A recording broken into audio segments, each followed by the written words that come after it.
nuam vel kanu in kana nuam inom lopi mukin e ka son son hang in hoi tam ti om ma e lo hoi tam ti om ma e và te sang in kanu in nuam zo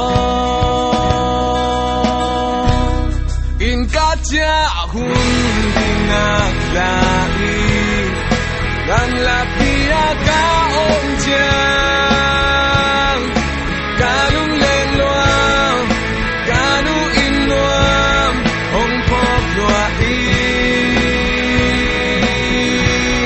hong ai loa in nu tu no na in nuam e na ang dum ma ak san na dao na lung kam na te om lo vi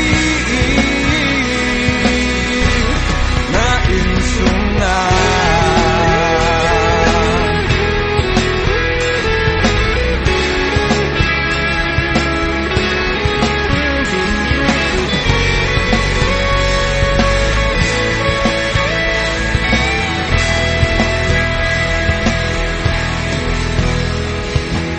in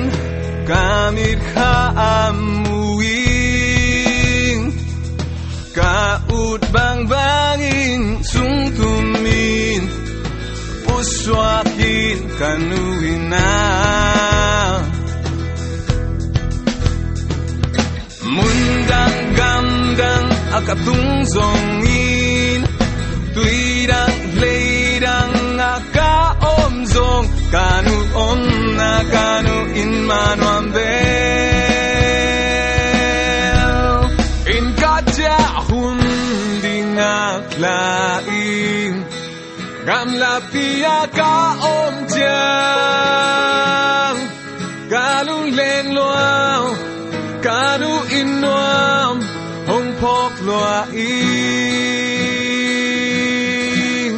hong ai loa